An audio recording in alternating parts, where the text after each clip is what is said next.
What's going on, everybody? This is your man, Big Stu, Scott Stewart, or Professor Stewart, depending on how you know me. And we are back with yet another edition of You Got It, Dope People. We are awesomely excited to have the great Lynn Fakkema on Dope People today. Give a round of applause. Lynn, welcome to the show. Welcome to the show. Thank you, sir. Appreciate that. Absolutely. You're on the West Coast. You're out in California, correct? That is correct. Southern California. Listen, we're going to talk about that in a second. Let's get into this. Let me introduce you a little bit. Hey, Lynn, as a teaching experience, to get this, everybody, this is 40 plus years. Now, he doesn't look like he's got 40 plus years on him. But 40 plus years of teaching. And he is currently the superintendent of the Ontario Christian School. He's been a classroom teacher, he's been a principal, and obviously it's prepared him to be the super. Lynn has a love and passion for Christian education. Let's talk about that. God has called, this man has been appointed, chosen to be an educator. Because trust me, if you've ever taught or been an educator in any capacity and you've given it 40 plus years, you know that's a labor of love. That is clearly a passion. He's a husband, he's a dad, he's a grandfather, he's a servant leader, and Lynn strives to be Christ-like, a Christ-like example to those that he comes in contact with each and every day. Lynn, one of my prayers is that I pray to God that when people see me, they see God in me. So we share that. Lynn Fakkema, welcome to the show. Thank you. Appreciate that again. Yeah. So before we've got your professional introduction, right? We also like to do a little this or that, a little fun. We want to know you beside the what's on paper, besides your resume. We want to know you a little bit more. And this is, this or that really helps us to get to know you a little bit more. Are you okay with that? I am just fine with that. I look forward to it. All right, this is going to be fun. And let me set the record. We don't know each other. Correct. That is correct. We've never met, right? I mean, when we had a phone call, but we don't know each other, right? We're not friends. We're not, so this is real. This is happening in real time, correct? That is correct. I don't know you from Adam. Okay. All right. That's what makes it fun. Are you ready for this or that, Lynn? I am. All right. Go for it. Here we go. Newspaper or online news? Online news. Wow. Okay. Markers or crayons?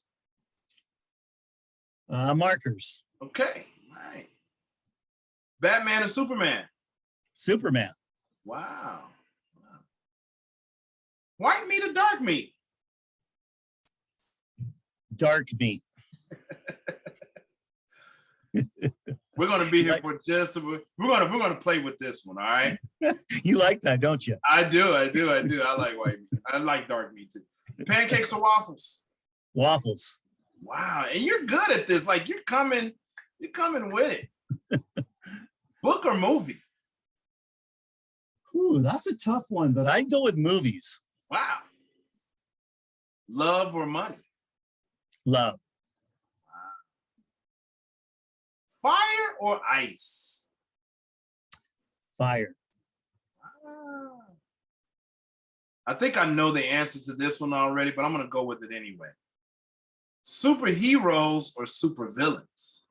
Superhero. Okay. All right. Now we're coming to the end. Pen or pencil? Pen. Tacos or wings? Tacos. Call or text?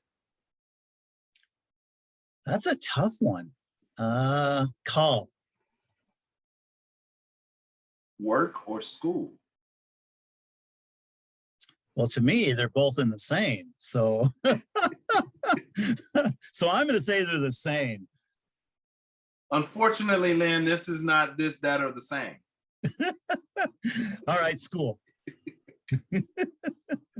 All right. All right, here we go. We got our last two here. Last two. Teachers or principals? Teachers. Oh, wow. Last one. Traditional learning or virtual learning? Traditional learning. Tell us why. Because we need to have face-to-face with these kids. We need to be able to establish relationships with these kids. Virtual does not do that. Thank you for that. Thank you for being such a great guest for that. Appreciate that. People need to be in person. You Yes. have been an educator in the education space for 40 plus years. How is that possible? What keeps you coming back, Lynn? You know what keeps me coming back is kids. I love kids. I love being with kids. Kids give me the energy. And, you know, God's called me into this profession. And, you know, at my age right now, I just feel like I've got some more years in me that I can serve schools, I can serve our families, I can serve our kids. Now, take us back, what kind of student were you? Let's start with middle school, high school, middle school on. What kind of student were you? I was an average student. Through middle school, through high school, and if you ask any of my teachers or any of my friends or anything, I was a pretty quiet kid, pretty timid kid, really. Yeah, looking even in my yearbook of what my classmates would say is that I was just a average kid that loved to be around others, but I was pretty shy too. Where are you from? Where are you from? And yeah, where are you from? Great question. I am actually from Oak Harbor, Washington, which is on Whidbey Island in Northwest Washington. And I grew up on a dairy farm. Really? Yep. Really? Well, before I get to that question, what did you do after high school? What was that like? I went off to college. I actually went to a private Christian college in Iowa called Dordt College. Today it's called Dordt University. And I went there and I was actually a runner as well. So I ran cross country and I ran track. Now, as a dairy farmer, or growing up on a dairy farm, was your family always of the Christian faith? Was that how you were raised, or did you find that later? No, I was raised that way. I come from a Christian family. I'm the oldest of 6 kids. Oh, wow. I knew how to work. My dad taught me that very young. I started milking cows already probably when I was 8 or 9 years old. Unbelievable. I'm so far removed from milking a cow. And I'm from the south side of Chicago. So I think this, and we talked about this, I thought it would be a really, really good conversation for us to have coming from our different backgrounds. Sure. And so you say you like kids, you were an average student, you know, raised on a dairy farm in state of Washington. That's on the West Coast. I don't want anybody listening thinking that they're talking about DC. That's got to get it right now. We're talking about Washington, the state of Washington, on the northwesternmost point. Well, next Of the to continental Alaska. United States. Yeah, near Canada. Yep. Near Canada. Right. Okay, so let's kind of get into it a little bit. From your opinion, Lynn, what's working in education today? I mean, and I really want to get into, there's so many things that I want to talk about. You all survived as a Christian school. You are like kindergarten through 12th grade, K through 12. I want everybody to understand that. That's also very rare. That used to be a thing, but then that model kind of really kind of fell off, if you will, Lynn. But you have maintained this school as a K through 12. How many students are in the building? We have 1,145 kids. Bigger right than now. many high schools. You all survived during the pandemic. Yes, sir. You know, a lot of schools, a lot of parochial private schools, a lot of them folded. A lot of them didn't make it. How were you able to make it? Which goes to my question of, what's working for you? How were you able to make it? What's working for you out there in California, Ontario? Great question. Well, I think probably the biggest thing is our teachers were ready. As soon as we were told that we had to go to virtual, March 13th, we had a meeting. We knew that we were going to have to go to a virtual education, but our teachers were ready. And by Wednesday, we had already rolled out our virtual education. And so we have Google platform and Google Classrooms already. We were one-to-one already, with the exception of kindergarten. And so we just came out and told our parents, hey, this is what we're doing, and come pick up all the things that they need before Wednesday. And so we rolled all those things out and we were ready to go. And that really helped us. Yeah, like I said, our teachers were ready, and our teachers did an outstanding job of making sure they, communicated with the parents, that they communicated with the kids. And I did the same even as a principal then. I was principal of just communicating every single day with my teachers. I had Zoom meetings with my teachers, just checking in. So that's phenomenal. I don't know how in tune you are to what's been happening in Chicago's public school system. But I think, and I have a lot of friends and colleagues who are Chicago public school teachers and administrators and principals. And I don't, this is probably going to get me in a little trouble, but our teachers weren't ready. It just was so much contention because, and it's something that you said at the beginning, right? Because of the condition, and this is my own narrative, the condition that education happens one way. Teachers had, my experience, the teachers in this area had a hard time adjusting to the change.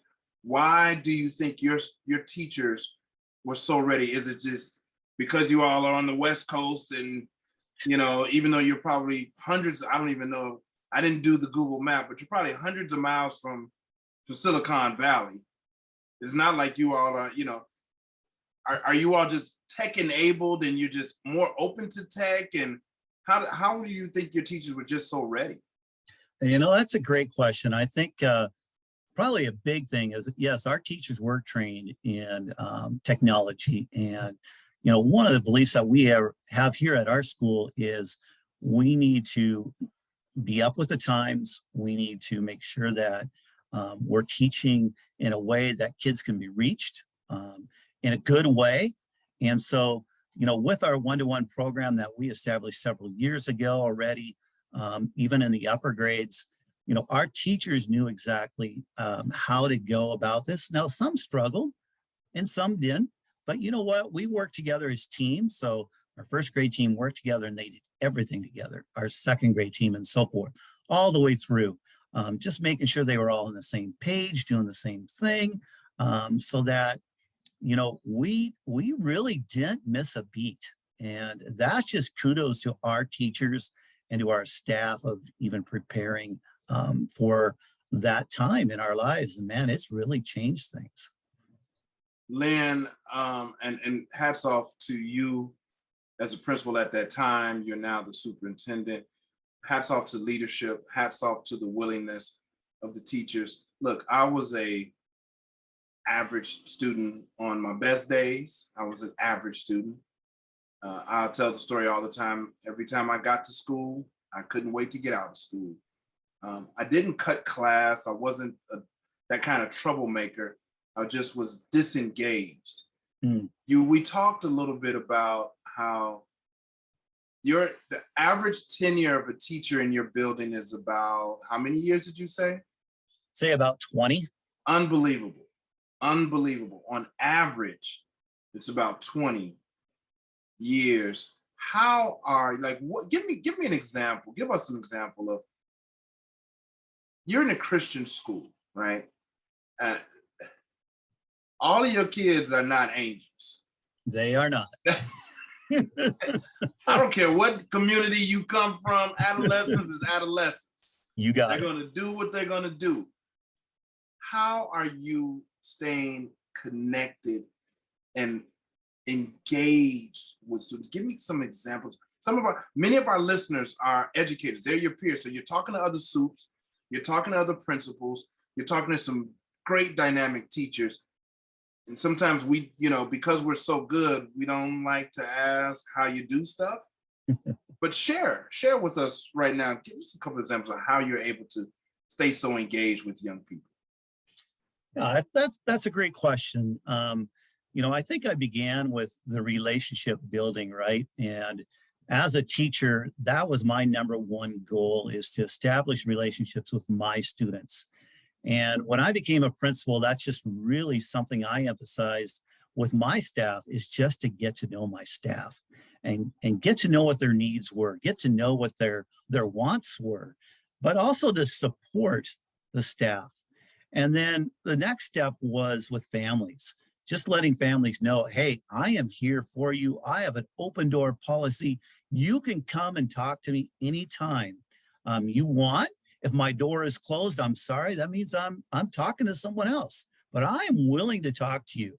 And so I really established that through my principalship.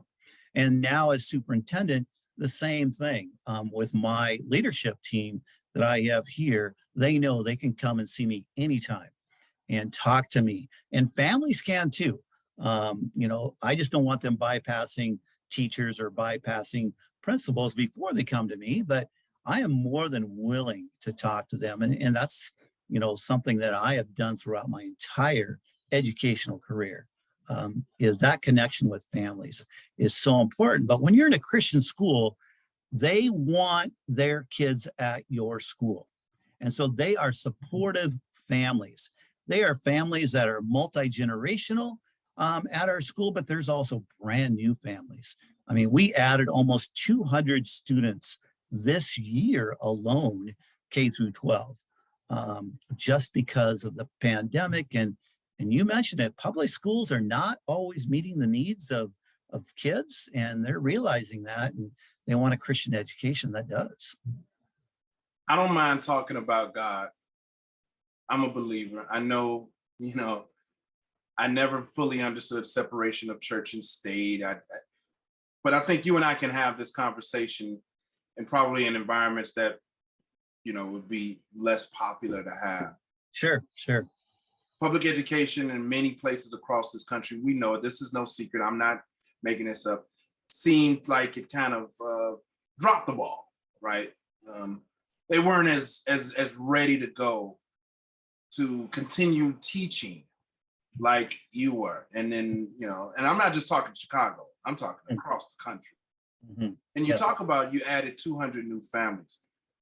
Lynn, are you saying, are you seeing that uptick in enrollments was just because of the disenchantment that parents had with public schools? Or are you also seeing, or are you seeing at all, where some parents understand the value of having a spiritual foundation, a relationship with God?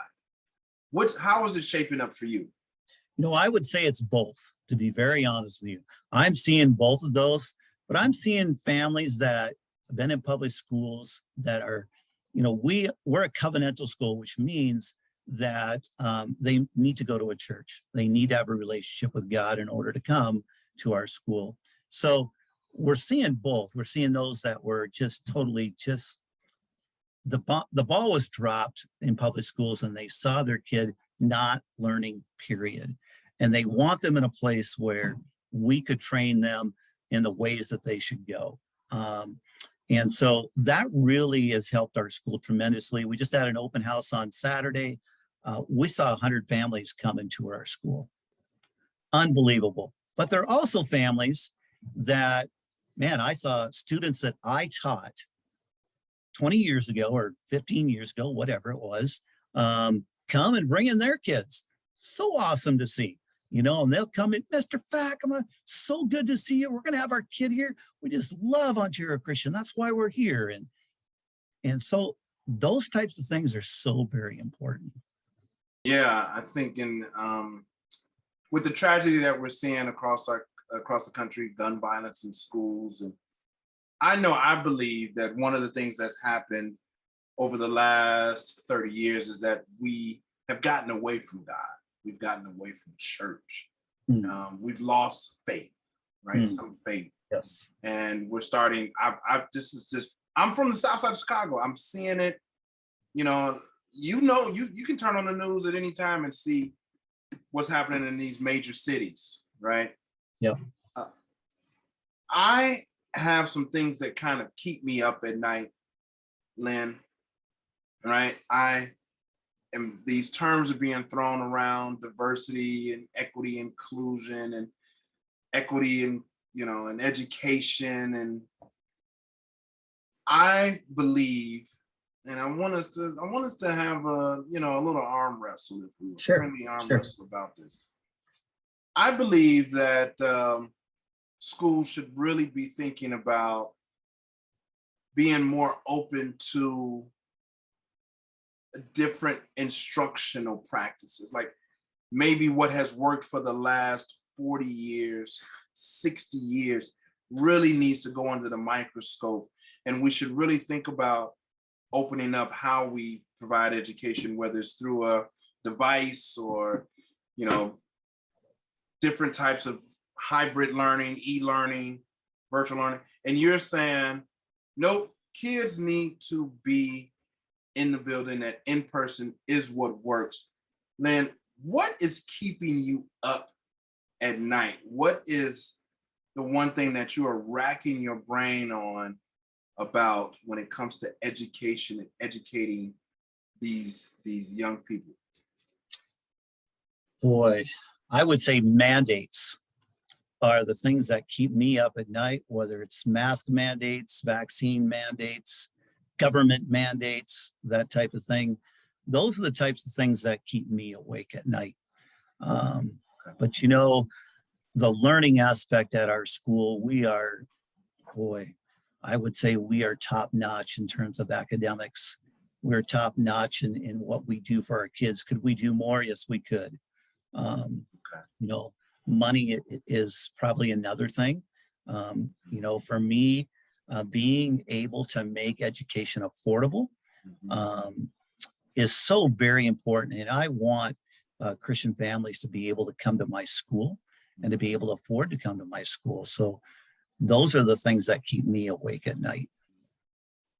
Those are, I haven't said it out, but in my mind, because I'm processing keeping the show going, but you've been spot on since this or that.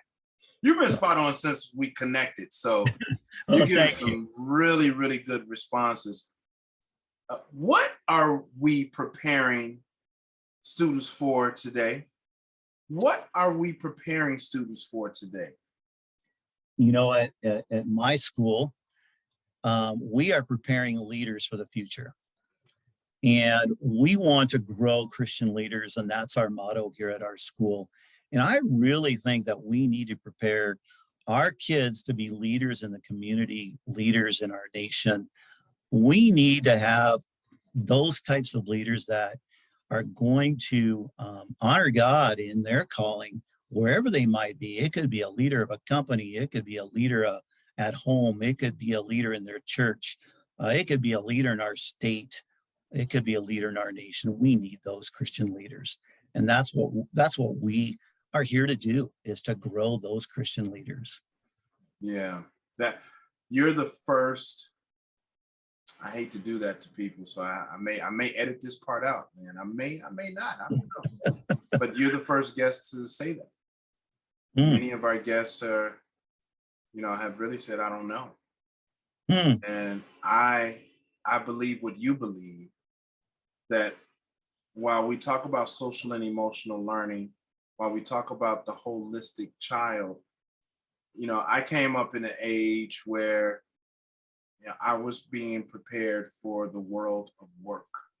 I was mm. being prepared to get a job and to raise a family and to retire from a job, good paying job that you can take care of your family. That's what it was. And I told you I already had a disconnect because I just didn't, especially when I got out of college. And I remember sitting in my first job out of college. I graduated in May. I started in June. And I remember that first day I was in a cubicle. Mm. And Lynn, I was just like, there's no way. There's absolutely no way that I can do this for, at that time, what would have been 40 years. There's no way. I have to do something more impactful, more meaningful. And so now I'm a leader. I'm a leader in education. And What? that's awesome. And that's Yeah, awesome. yeah. And I want to help more young people, particularly young people in underrepresented communities, communities like Chicago and Baltimore and Los Angeles and other Oakland and whatever the case may be, get that same thing. But I really want to help educators make that shift, because a lot of educators just, and see, what I love about you, Lynn, what I really liked about you, what I really love about you, although you've been in education for 40 years, you're not doing it the same way. Yes, you said in person is what it needs to be, but your mindset is not just, oh, we're preparing them to get a great job, we're preparing them to go to college and finish. Maybe those things are true, but the fact that you're saying, no, leadership, putting God first, being a pillar of your community, that is what I believe all of us educators, should be thinking about. There are two more questions I want to ask you before you get out of here. You bet. So the first question I want to ask you, Lynn, is how have students changed over the last 40 years? That's a loaded question, they've changed. When I first started teaching, I started teaching in a rural community, farm kids, right? And now I'm in a city, and Ontario is a large city. It's east of Los Angeles. It's a very large city. And so our school represents the diversity of our community, which is awesome. But kids have changed a lot in a few things that I can think of. Number one, they have a lot more in the last 40 years. They have those physical things. They've been given everything they need. 40 years ago, that was not true. People could barely afford to send their kids to a Christian school, to send them to school, period. And so I've seen that big shift. I've seen a shift in work ethic as well. I mean, you take farm kids 40 years ago, and now you bring city kids that don't know anything about chores and don't know about whatever. And I'm not saying this is all kids. There's some. So that work ethic has really changed. I see that even from my generation to the next generation, and I try to pass that on to my 3 boys that I have. And so another thing I would think is family dynamics have really changed in the last 40 years.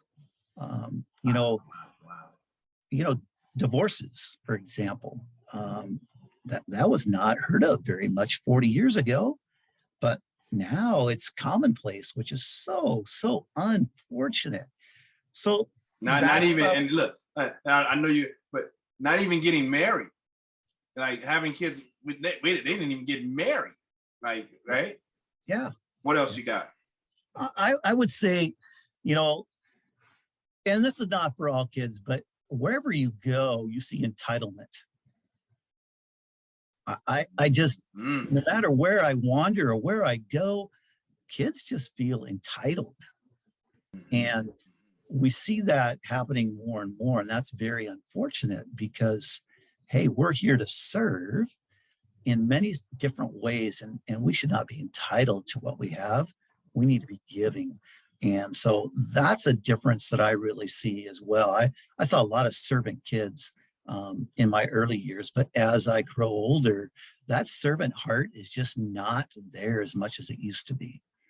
And I can't say that about my kids here at our school because we really emphasize having a servant heart and being servants in our community and so forth. But I see that in a bigger, broader sense, right?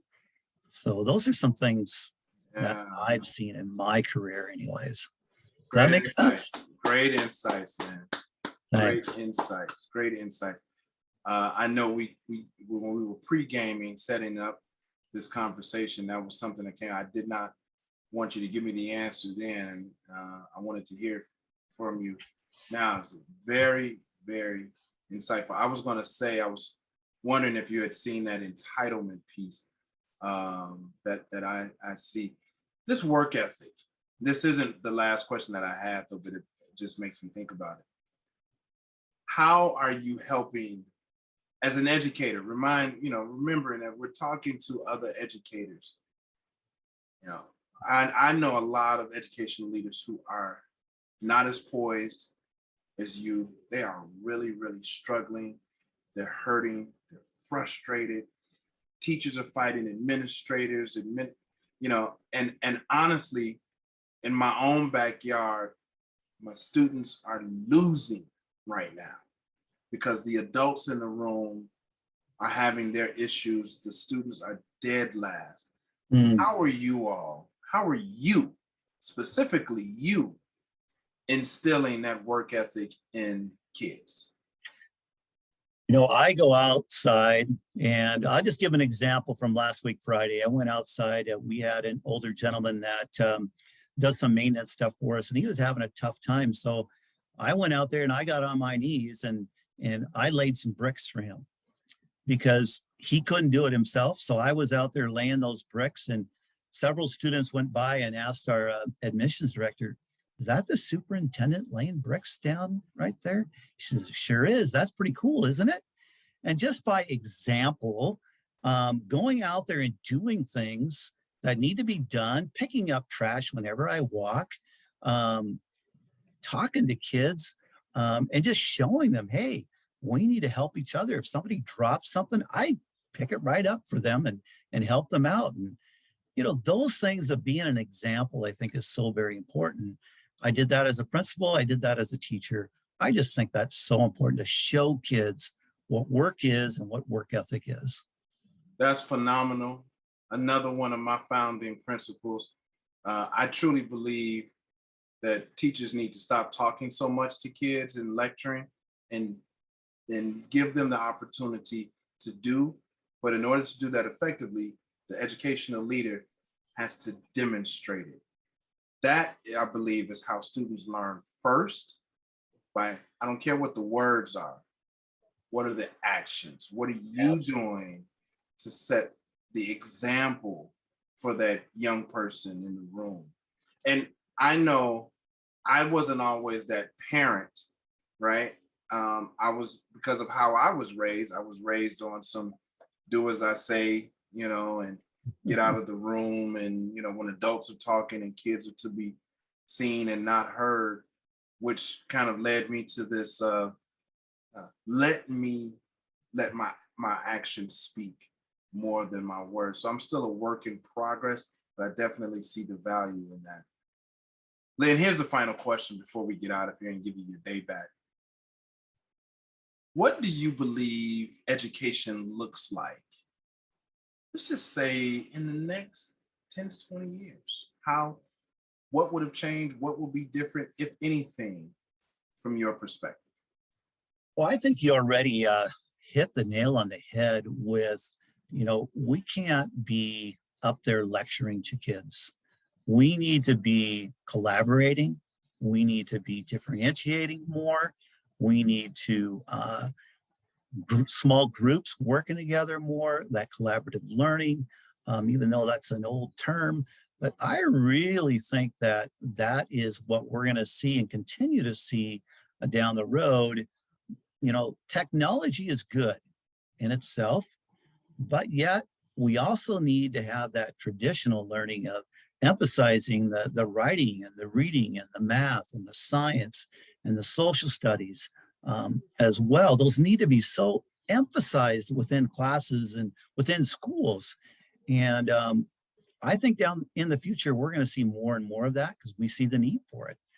They've gone away from it for a little while, but coming back into that, I think, is what we're going to see. That's another phenomenal answer, Lynn. It's been really, really eye-opening to listen to you speak. I enjoy listening to you. You've been extremely insightful. Lynn, is there anything that, you know, we have a few minutes left. Is there anything that we haven't talked about that you would like to kind of get off of your chest or share? Maybe somebody else would, you know, anything that I kind of missed, or here's an opportunity for you to fill in that gap if there's anything. Well, you know, if there's anyone out there that, you know, would love to chat with me about what we're doing at our school or what I have done in my career, I'd love to sit down with them and talk to them, whether it's through Zoom or email or a phone call. Hey, I'm there to do that. I'm there to share my, I'm not an expert by any means. I am here to serve. I think that's really important. You know, my three boys, I've taught them to be good workers, and they are in this day as well. My boys always said they'd never be teachers because they saw how hard I worked. And lo and behold, my youngest is a teacher at a Christian school. And my second son is a police officer, and my third son is an administrator at a hospital. He does the health and safety of this hospital. So yeah, my boys have been very successful, and hopefully I've modeled what it means to be a good leader and a good husband, right? So yeah. That's absolutely phenomenal. That is the absolute reason why I invited you to be on Dope People. Look, I know a lot of really great, amazing, as I say, dope people. Lynn, I ran across your profile. I'm like, this is somebody that I'd like to add to my inner circle. As I pray that God surrounds me around more people who share a like mind and a like foundation in what I aspire to be as a man. Lynn, I really, really appreciate you taking time out of your busy schedule to impart what's working for you, you know, some of what's challenging for you and how you see the future of education. Consider yourself a friend of the family here at Dope People. You are officially stamped as a dope person. Lynn, all of your contacts will be in the show notes. Final thoughts? Hey, you know, I want to thank you. I want to thank you for contacting me. I want to thank you for being on this podcast. You are dope yourself, and I appreciate I appreciate everything that you've done. And you know what? I could not do this job without, number one, God, and number two, my wife. So just saying that it takes a good woman behind a good man, right? So, absolutely. Absolutely. Yeah. To everybody out there listening, you already know what it is.